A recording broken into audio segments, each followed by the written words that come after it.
একটু খেয়াল করে দেখেন, 7 যুবক আল্লাহর উপর ভরসা করে তারা বাড়ি ঘর আত্মীয় স্বজন সব ছেড়ে দিয়ে লোকালয় ছেড়ে দূরে একটা পাহাড়ের ভেতরে আশ্রয় নিল। এটা 250 খ্রিস্টাব্দীর সময়কালে রোমান সাম্রাজ্যের একজন বাদশাহ ছিল, নাম দাকিয়ানুস। ঈসা আলাইহিস সালাম বিদায় নিয়েছেন 200-250 বছর হলো। তো তিনি ছিলেন পৌত্তলিক, মূর্তির পূজা করত।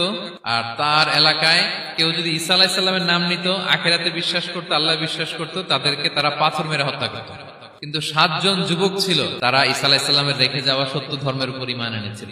তো তারা বলল, আমরা ঈমান বিসর্জন দিব না, যদি আমরা ওদের কথা মেনে নিই আমরা তো মুশরিক হয়ে গেলাম, চলো আমরা এক কাজ করি, আমরা এলাকা ছেড়ে দিই। এই 7 যুবক আল্লাহর উপর ভরসা করে লোকালয় ছেড়ে দূরে একটা পাহাড়ের ভেতরে আশ্রয় নিল।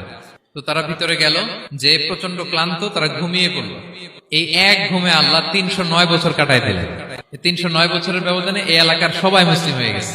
তারা যে স্বপ্ন দেখেছিল এই ইফসিস নগরীতে কালিমার পতাকা উঠবে, তাদের স্বপ্ন আল্লাহ বাস্তবায়ন করেছেন। ঘুম থেকে উঠছে, এখন খুব ক্ষুধা। একজনকে তারা বলল যে লুকায় লুকায় চাদর মুড়ি দিয়ে কিছু রুটি নিয়ে আসো বাজার থেকে, যাতে তোমাকে না চিনে।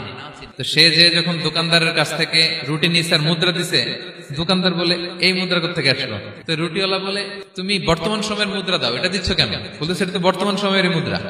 পরে তাকে ধরে ওই সময়কার রাজার কাছে নিয়ে গেছে। তো এটা মিলানোর জন্য তারা 309 বছর আগের দাকিয়ানুস বাদশার সরকারি যে নথিপত্র, ওই পুরাতন ছিঁড়া নথিপত্র তারা বের করলো। বের করে দেখি ঠিকই দাকিয়ানুস নামে এক বাদশা ছিল, আর অনেক শত শত বছর আগে মোস্ট ওয়ান্টেড 7 জন যুবক ছিল, যাদের ব্যাপারে এক্সিকিউশনের অর্ডার ছিল।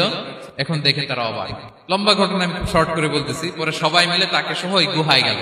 গুহায় যাওয়ার পরে সে বাকিদেরকে ডাকতে গুহার ভিতরে ঢুকলো। আল্লাহ তাআলা 7 জনকে ওইখানে মৃত্যু দিয়ে দিলেন। আর এলাকাবাসী রাজা সহ ওইখানে তারা একটা মসজিদ নির্মাণ করলো। This is the story of আসহাবে কাহাফ।